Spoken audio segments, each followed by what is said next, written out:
what are the career opportunities post investment banking Mm-hmm. if one does not want Okay. to continue at investment banks? It's a tricky one. So I'll talk about two things. I'll talk about my experience and then I'll talk about the general thing. So I'll talk about the general thing first.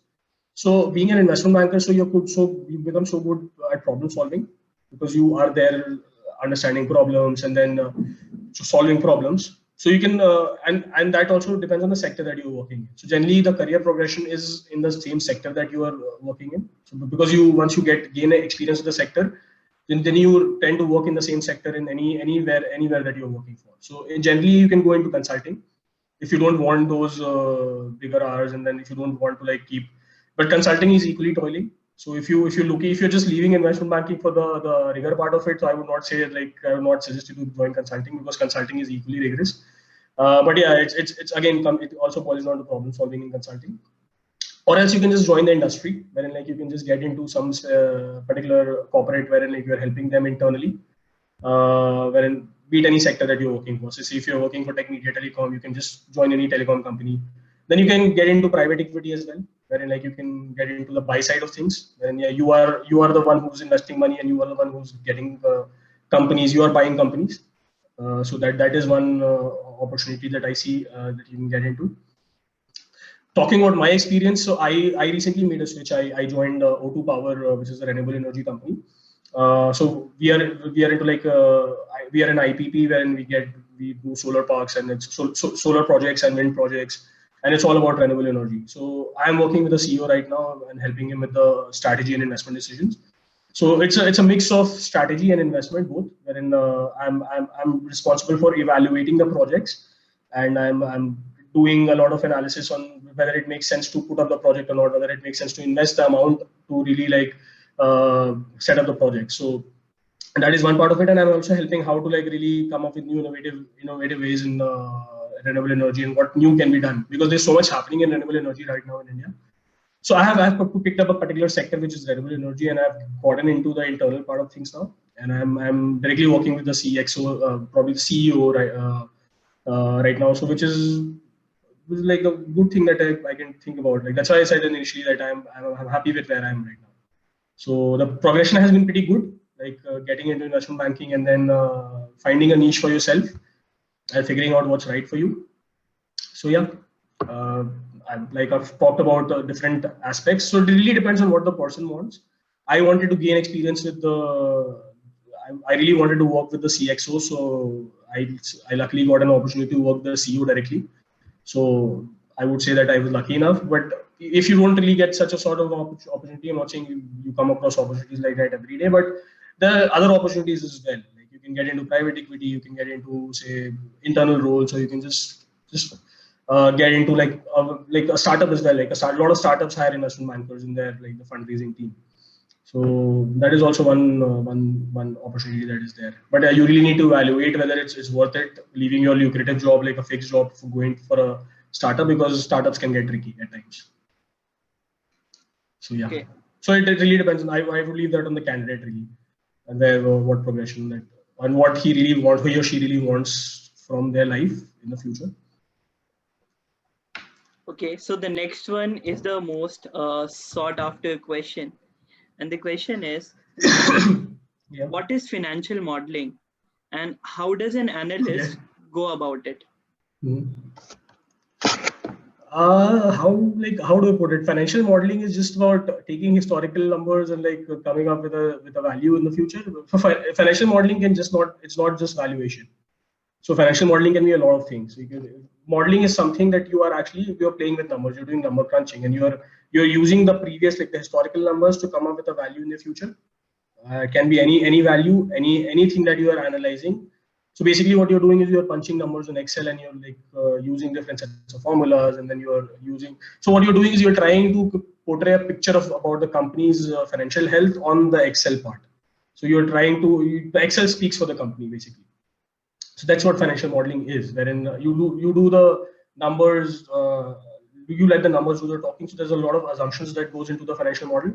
So I cannot really put the assumption. ऐसा नहीं है कि I can just come up with say कि हाँ, the growth rate should be say 15%, but there should be some backing by 15%. Like why did you take 15%? So what you do is you talk to the company. You read the MD&A section of the annual report. You talk to the company people, like internal company people, and you see how company is performing. You see the market perception of the company.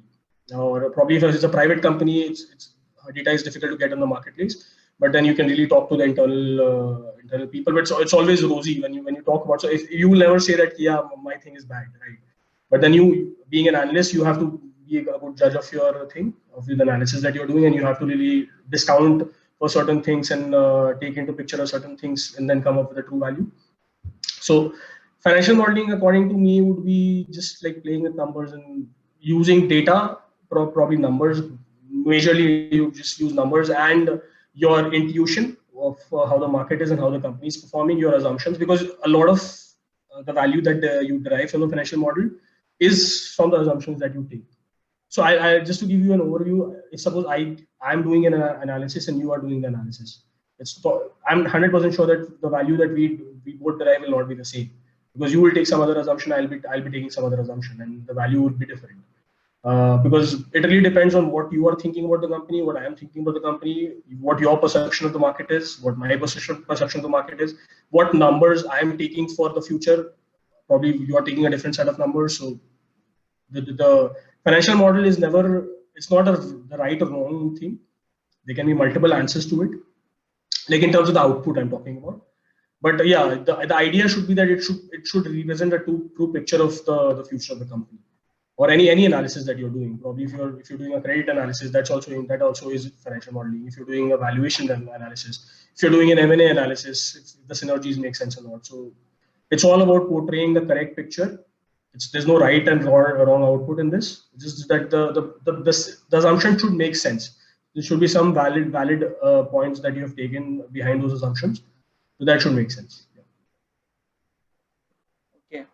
So I got a gist of what financial modeling actually is, and you very well encapsulated that. So moving on to our next question. What are the key components of a pitch book?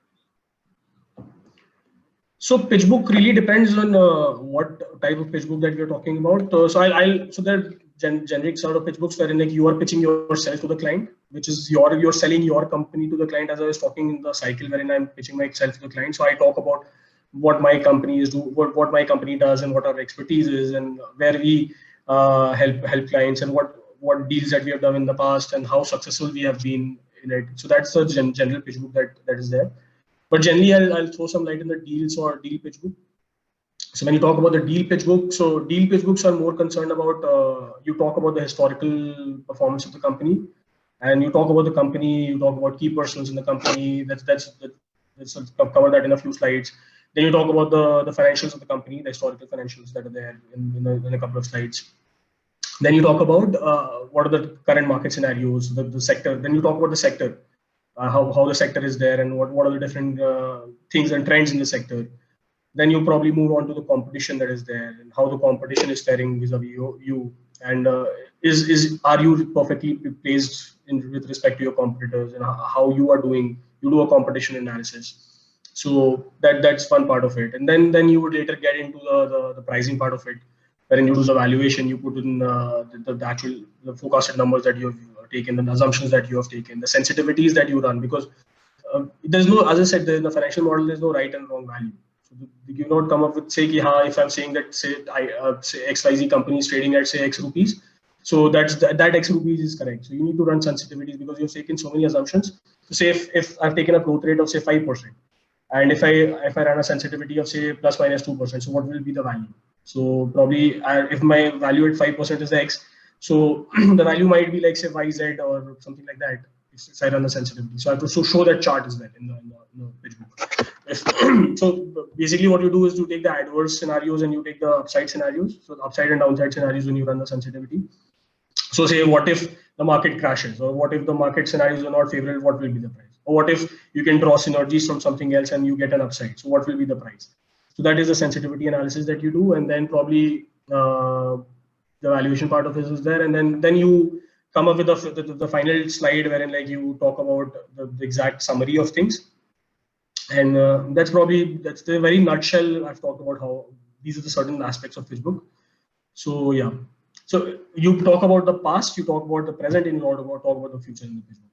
So there are three things in it. So and all the things should be connected together. So it's not that there should be a disconnect between the three things, because eventually there's a flow in the pitch book, because once you've talked about the past, you should show how the company is doing and how the company has grown over the past, and the management is very optimistic, and you are also you see the growth in the company. And then you talk about the present, that yeah, the company has so many plans and they have done this and they have executed this. And then in the future, that the valuation part of it, that's how you support those assumptions. So it's all interlinked. So that's how it's a huge document, probably like probably a 60-70 slide document. So there are a lot of things that goes into it. There are a lot of, so you need to put in the appendixes as well, wherein like what data that you have used. You need to put the supporting data, because if I am seeing the pitch book for the first time, I don't know where you put the data from, right? So I need to like substantiate my data. So there's a lot of things that goes into the appendix as well. So yeah. Okay, that explains us a lot about the pitch book. So the next question and our final question to you is, what is a term sheet? And also if you could explain us the key components of a term sheet. So I'll see the term sheet really varies for different sectors. So I will, from my experience, when I was working in the debt side. So term sheet is the final document, which after all the negotiations, after all the dealings that you do with the client, that the final set of all the things that you agreed to comes in the term sheet. So it starts off with the company name, and then it starts off with what is the ask. So probably if I'm raising say 2,000 crores for a client, and that's via debentures. So that would be like there's so many X number of debentures, and then for of 5 value. So that goes into the pitch book. Sorry, the term sheet. And then probably you talk about the rate, the credit rate, the rate that you will be talking about. I'm talking about the debt thing right now. I'm not talking about the equity thing. So the interest rate, the coupon rate goes into the term sheet. Then we talk about what are the covenants which are there. So there's generally negative covenants and positive covenants. So positive covenants are something that the company is allowed to do, that they have to do certain things after the transaction is done. And probably negative covenants are that they cannot do it, like they're not allowed to do it. So probably suppose you cannot like raise extra amount, or like you cannot raise extra debt from any of the parties. So I just give you an example. So that those are negative covenants. And then you talk about the structure of the transaction. You say what is the structure of the NCD, how secured is the transaction, if it is secured. If it's an unsecured thing, so how does the investors get the guarantee that the money is safe? And then after that, probably you talk about like when the structure is there. Then you talk about the few general things which the SEBI and the RBI prescribes that you have to take care of and that you have to mention in the term sheet. So that's the final term sheet, major things that are there in the term sheet. So it's a final document which both the parties agree to, and that's the binding document. Like you cannot really deviate from that term sheet.